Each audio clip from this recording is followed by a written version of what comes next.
All right, welcome beginning painting students. What I want to do in this video is just talk a little bit about working at home, since this is an online course, and a little bit about the subject matter and lighting that you'll be setting up at home. So big picture, what I'd like for you to try to do is to find a little corner in your apartment or house that you can dedicate for these 7 weeks to your painting, so that you can set up a still life and leave it there for a couple of sessions if you have to, so that you're not having to sort of break down and set up your still life every time you want to work on it. I know it's going to be difficult perhaps for some of you, but that's the ideal, so try to get as close to that as you can. Try to pick a spot, ideally too, that has some natural light. That would be great. But again, the main thing is to, if you can, to find just a dedicated area that's got enough space for you to set up, and also to set up your easel, as well as set up the subject matter and be able to step back from your work. So it doesn't have to be a huge amount of space, but just a nice little environment that you can call your own for the time that you'll spend painting this summer in this class. All right.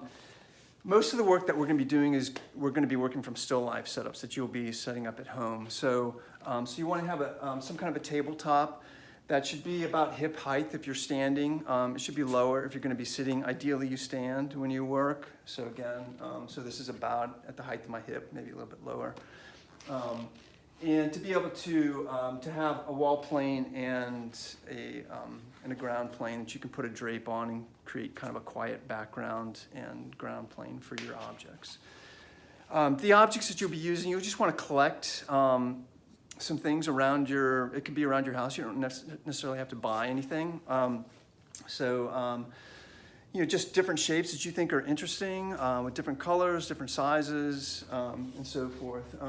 Some of these you'll notice I've painted with acrylic paint. It's nice at the beginning to not deal with reflective or see-through shapes, but shapes that have just a matte surface so that you can very clearly see the lights and shadows on them. So, by taking something like a glass bottle and painting it with acrylic, I can just make it, a flat, colorful shape, and I don't have to worry about trying to make it look like glass or anything like that. Okay. The other thing that you'll want is some kind of artificial light, like a strong spotlight. So here I've got a light that that I can use.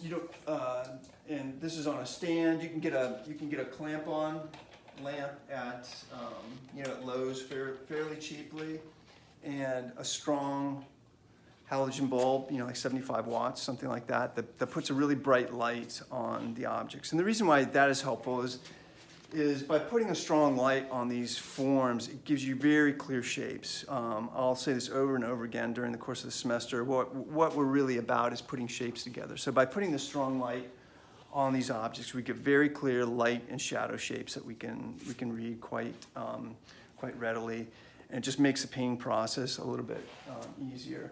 There's still light, obviously. When I turn that lamp off, I've got natural light, but the boundaries of these shapes become a little bit more subtle and fuzzy looking. So it's just nice to deal with really clear, sharp shapes at the beginning. So try to get some kind of strong light that you can work with. And if you can't get a halogen bulb, just a regular bulb is fine, but just something that you can, some sort of spotlight that you can put onto the objects.